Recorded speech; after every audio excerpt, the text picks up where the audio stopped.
की जान को कुछ होगा तो इसकी जिम्मेदारी भाजपा और नरेंद्र मोदी की सरकार पर आए होगी।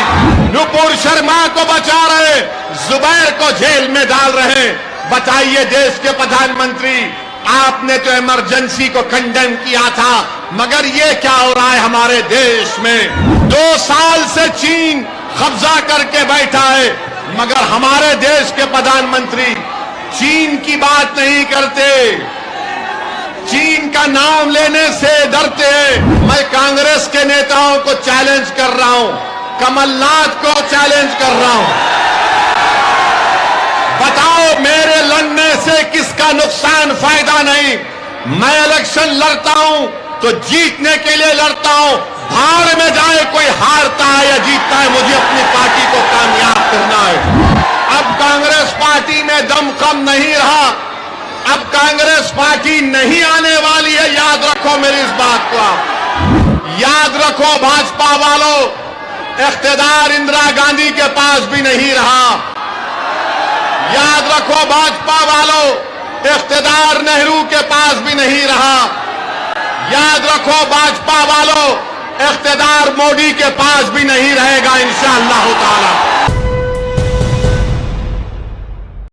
मध्य प्रदेश की जनता ने कांग्रेस को सत्ता दी तो कांग्रेस के 20 से ज्यादा विधायक क्यों कांग्रेस को छोड़कर भाजपा में चले गए? कांग्रेस का बहुत बड़ा नेता जिसका नाम सिंधिया है, वो कांग्रेस को छोड़कर भाजपा में चले गए। अगर तुम्हारे 20-20 विधायक कांग्रेस को छोड़कर भाजपा में चले जाते हैं, अगर सिंधिया कांग्रेस को खुदाफिज कहकर मोदी के गोद में बैठकर चाय पीती है, तो बताओ इसका जिम्मेदार कौन है? इसका जिम्मेदार ओवैसी है या इसका जिम्मेदार कमलनाथ और कांग्रेस पार्टी है? मेरे अजीज दोस्तों और बुजुर्गों, मेरी इस बात को जहन नशीन कर लीजिए कि आप में इतनी ताकत नहीं है कि आप किसी पार्टी को सत्ता में आने से रोक सकते हैं। आप में इतनी ताकत जरूर है कि अगर आप मुत्तहिद हो जाएंगे तो आप अपने वोट से, अपने सियासी शऊर की बुनियाद पर मजलिस इत्तेहादुल मुस्लिमीन के नुमाइंदों को यहां पर कॉरपोरेटर भी बना सकेंगे, यहां से उनको विधानसभा में एमएलए बनाकर भिजा सकेंगे। मगर याद रखिए मेरी इस बात को, डरने और घबराने की जरूरत नहीं है। भाजपा की सरकार सेंधवा में, खरगोन में जुल्म किया और घरों को तोड़ दिया। याद रखो भाजपा वालों, इख्तियार इंदिरा गांधी के पास भी नहीं रहा। याद रखो भाजपा वालों, इख्तियार नेहरू के पास भी नहीं रहा। याद रखो भाजपा वालों, इख्तियार मोदी के पास भी नहीं रहेगा इंशाअल्लाह ताला।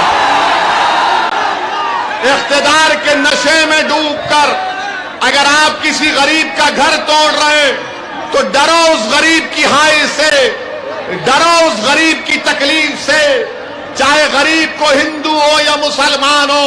अगर सत्ता में बैठने वाले लोग सत्ता में डूबकर, अहंकार में डूबकर किसी गरीब का घर तोड़ते हैं तो वह गरीब जब रोता है तो अल्लाह की रहमत जोश में आती है और इंशाअल्लाह ताला आप देखेंगे कि जिन्होंने जुल्म किया है अल्लाह सुब्हानहू व तआला इंसाफ करेगा। मेरे अजीज दोस्तों और बुजुर्गों, मैं मजम्मत करता हूं कि जो भाजपा सरकार ने वसीम शेख की दुकान को तोड़ दिया, अरे जिसके हाथ नहीं है आपने उसकी दुकान को तोड़ दिया और इल्जाम लगाया कि पत्थर फेंकता था। अरे जिसके हाथ नहीं है वो कौन सा पत्थर फेंक सकता है? मेरे अजीज दोस्तों और बुजुर्गों, आप एक सियासी ताकत बनिए। याद रखिए भारत में जब तक अल्पसंख्यक समाज एक सियासी ताकत नहीं बनेगा, आपके मसाइल हल होने वाले नहीं हैं। आप देखते हैं कि दिल्ली में अभी थोड़ी देर पहले एक ऑल्ट न्यूज के जुबैर को दिल्ली की पुलिस गिरफ्तार कर लेती है, झूठा केस लगाकर जुबैर को गिरफ्तार करती है। हम प्रधानमंत्री से डिमांड करते हैं कि जुबैर कहां है बताओ। हमको ये इत्तलात मिल रही है कि जुबैर को किसी गाड़ी में बिठा कर लेकर जाया जा रहा है। अगर जुबैर की जान को कुछ होगा तो इसकी जिम्मेदारी भाजपा और नरेंद्र मोदी की सरकार पर आयद होगी। कहां लेकर जा रहे हैं जुबैर को? क्या जुर्म है जुबैर का? जुबैर तो अगर मजलिस के नेता भी अगर गलत बोलते हैं तो जुबैर उसको भी तनकीद करता है। आप जुबैर को गाड़ी में बिठा कर गिरफ्तार कर लिए हैं। मैं अल्लाह से दुआ करता हूं कि परवरदिगार, जो जेल में मासूम लोग हैं चाहे किसी मजहब के हों, अल्लाह उनको इन जालिमों के जुल्म से निजात दिला दे। मगर याद रखिए, अब कांग्रेस पार्टी में दमखम नहीं रहा।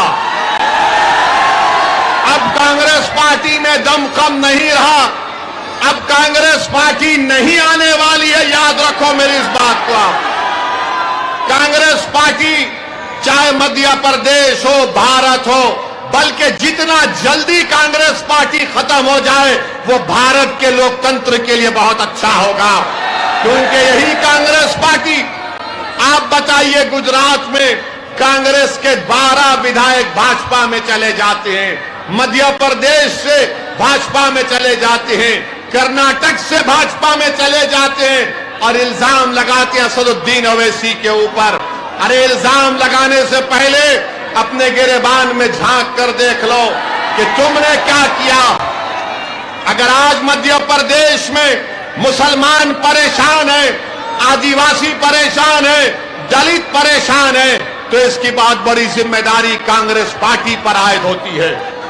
यहां पर भी कांग्रेस का नेताएं हैं, आप तैयार हो जाइए कि हमारे जाने के बाद कल से ये लोग शुरू कर देंगे प्रोपेगेंडा। अरे ओवैसी की बातों में मत आओ, ये वोट काटने के लिए आया है।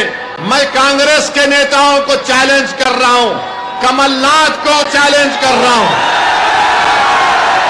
बताओ मेरे लड़ने से किसका नुकसान, फायदा नहीं। मैं इलेक्शन लड़ता हूं तो जीतने के लिए लड़ता हूं। भाड़ में जाए कोई हारता है या जीतता है, मुझे अपनी पार्टी को कामयाब करना है। कब तक हम गुलामी करेंगे इन पार्टियों की? क्या आप कांग्रेस के गुलाम हैं? क्या आप मोदी से डरते हैं? तो फिर अगर भारत से मोहब्बत है आपको, भारत से मोहब्बत है आपको, तो फिर जब मोहब्बत है तो उठो नौजवानों, मुत्तहिदा तौर पर मजलिस को कामयाब करो अपने कैकोट से। 6 जुलाई के दिन जबलपुर के आसमानों में कुछ नजर नहीं आना सिवाय पतंग के, पतंग के, पतंग के नजर आना चाहिए। जब आप अपनी पार्टी को वोट डालेंगे तो दुनिया देखेगी और मानेगी और लोग कहेंगे कि मजलिस फिरका परस्ती की बात करती है। मैं आपसे पूछना चाह रहा हूं, भाजपा हो या कांग्रेस हो, जात और बरादरी देकर टिकट दिया जाता है तो उसमें कोई सेकुलरिज्म की बात, उसमें कोई एतराज नहीं है। मैं किसी मजहब का खिलाफ था ना कभी हूं, मैं अपने हिंदू भाइयों का खिलाफ था ना कभी रहूंगा। मुझे फिक्र और तकलीफ इस बात की है कि भारत का ये मुसलमान जिसके बुजुर्गों ने देश की आजादी में अपना सब कुछ लुटा दिया, तुम आज अगर खड़े हो तो तुम बरकतुल्लाह रहमतुल्लाह लेके जानशीन हो। कौन बरकतुल्लाह? जिसने अफगानिस्तान में बैठकर अंग्रेजों के खिलाफ हुकूमत बनाई थी। मेरे अजीज दोस्तों और बुजुर्गों, आज आपको अपने भारत को मजबूत करना है। और भाजपा के लोग ओवैसी के भाषण पर बहुत कुछ बोलेंगे। हम देश के प्रधानमंत्री से पूछना चाहते हैं कि नुपुर शर्मा को क्यों गिरफ्तार नहीं कर रहे आप? क्यों भारत के प्रधानमंत्री नुपुर शर्मा को बचा रहे हैं? क्यों बचा रहे हैं? नुपुर शर्मा को बचा रहे, जुबैर को जेल में डाल रहे हैं। बताइए देश के प्रधानमंत्री, आपने तो इमरजेंसी को कंडेम किया था, मगर ये क्या हो रहा है हमारे देश में? ये क्या हो रहा है हमारे देश में? मेरे अजीज दोस्तों और बुजुर्गों, ये भाजपा के लोग ओवैसी पर बड़ी बड़ी तनकीद करते, गरीबों के घर पर बुलडोजर ले जाकर तोड़ते। अरे भाजपा वालों, सुनो मेरी बात को, अगर तुम में इतनी हिम्मत है तो चलो उस लद्दाख की सरजमीन पर जहां पर चीन की फौज भारत की जमीन पर कब्जा करके बैठी है, लेके जाओ बुलडोजर वहां पर, मैं भी तुम्हारे साथ चलने तैयार हूं। चीन को उखाड़ कर फेंको जो 1000 भारत की स्क्वायर किलोमीटर जमीन पर चीन कब्जा करके बैठा है।